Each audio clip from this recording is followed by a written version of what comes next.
اعوذ باللہ من الشیطان الرجیم بسم اللہ الرحمن الرحیم یا ایھا الرسول بلغ ما انزل الیک من ربک. بڑی سخت آیت ہے یہ. اے رسول پہنچا دیجئے جو کچھ نازل کیا گیا ہے آپ کی طرف آپ کے رب کی طرف سے. وَإِن لَمْ تَفْعَلْ، اور اگر بالفرض آپ نے ایسا نہ کیا فَمَا بَلَّغْتَ رِسَالَتَهُ، تو آپ اس کی رسالت کا حق ادا نہیں کریں گے. یہی وجہ دیکھیے کہ قرآن مجید میں اگر حضور پر تنقید نازل ہوئی وحی میں، وہ بھی موجود ہے. عبس وتولی ان جاءہ الاعمی موجود ہے. ابھی ہم پڑھ آئے ہیں لیس لک من الامر شیء. گرفت تھی کہ نہیں؟ یہ نہیں کہ اسے چھپا لیا ہو، جو کچھ ہے. بلغ ما انزل الیک، ایک تو یہ کہ آپ لوگوں کے خوف سے کچھ چھپائیں، ایک یہ کہ اپنی کسی مصلحت کی وجہ سے چھپائیں. کوئی شے بھی اگر جان بوجھ کر چھپا لی تو گویا کہ آپ فریضہ رسالت کی ادائیگی میں کوتاہی کا ثبوت دیں گے.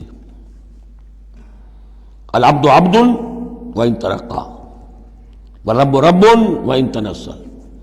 یا ایھا الرسول بلغ ما انزل الیک من ربک وان لم تفعل فما بلغت رسالتہ واللہ یعصمک من الناس. لوگوں سے ڈرنے کی کوئی ضرورت نہیں، اللہ آپ کی حفاظت کرے گا لوگوں سے. ان اللہ لا یہدی القوم الکافرین، یقیناً اللہ تعالیٰ کافروں کو راہیاب نہیں کرتا.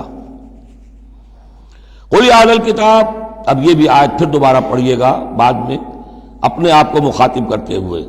کہہ دیجئے اے نبی، یا اہل الکتاب، اے کتاب والو، لستم علی شیء، تمہاری کوئی حقیقت نہیں ہے، تمہارا کوئی مقام نہیں ہے، تمہاری کوئی جڑ بنیاد نہیں ہے. تم ہم سے ہم کلام ہونے کے مستحق نہیں ہو، تمہیں ہم سے دعا کرنے کا حق حاصل نہیں ہے. حتیٰ تقیموا التوراۃ والانجیل، جب تک کہ تم قائم نہ کرو تورات اور انجیل کو. وما انزل الیکم من ربکم، اور جو کچھ نازل کیا گیا ہے تمہاری طرف تمہارے رب کی طرف سے. اب یہاں پڑھ لیجئے یا اہل القرآن لستم علی شیء حتیٰ تقیموا القرآن وما انزل الیکم من ربکم. اے قرآن کے ماننے والو، تمہاری کوئی حقیقت نہیں، کوئی حیثیت نہیں. تم سمجھتے ہو ہم امت مسلمہ ہیں، ہم اللہ والے ہیں، اللہ کے لاڈلے ہیں، اللہ کے پیارے ہیں، اللہ کے رسول کے امتی ہیں. جو چاہ سمجھو، جوتے تمہیں لگ رہے ہیں، تمہاری ہر طرف سے مربت ہو رہی ہے، عزت نام کی شے نہیں رہی.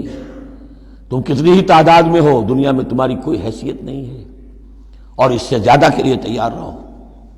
لستم علی شیء، تمہاری کوئی حیثیت نہیں.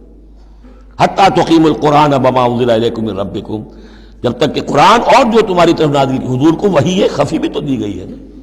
سنت رسول وحی خفی کا ظہور ہے، وہ بھی نازل کی گئی ہے حضور پر وحی خفی. تو جب تک کتاب و سنت کا نظام قائم نہیں کرتے، اور یا اہل القرآن کا خطاب خود حضور نے ہمیں دیا ہے. میرا کتاب چاہے مسلمانوں پر قرآن مجید کا حقوق، اس میں یہ حدیث موجود ہے، اس میں حضور کی وہ الفاظ ہیں، یا اہل القرآن لا تتوسدوا القرآن. ہے قرآن والو، قرآن کو تکیہ نہ بنا لینا، اسے ذہنی سہارا نہ بنا لینا، اسے اپنی پیٹھ کے پیچھے نہ پھینک دینا. تکیہ پیٹھ کے پیچھے ہوتا ہے.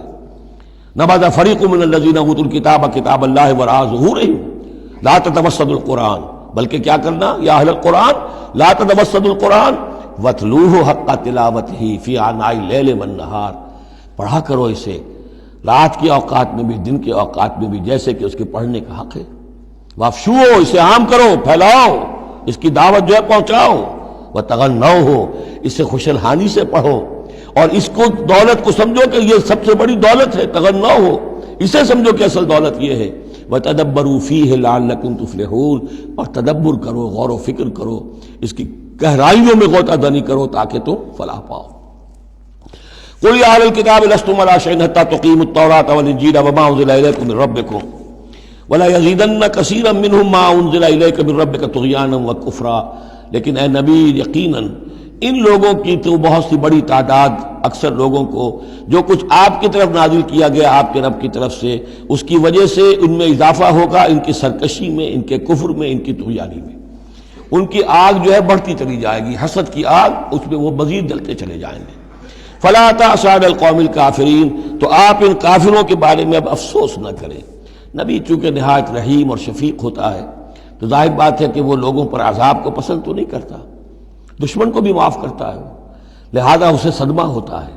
پھر اپنی قوم ہو، جیسے کہ بنو اسماعیل تھے، ان کے بارے میں تو جب عذاب کی خبریں آ رہی تھیں، سورہ یوسف اور سورہ یونس اور سورہ ہود میں کہ اب ان پر عذاب گویا کہ آیا چاہتا ہے، تو حضور کے بالوں میں ایک دم سفیدی آ گئی۔ حضرت ابو بکر نے پوچھا حضور کیا ہوا، آپ پر بڑھاپا طاری ہو گیا اچانک؟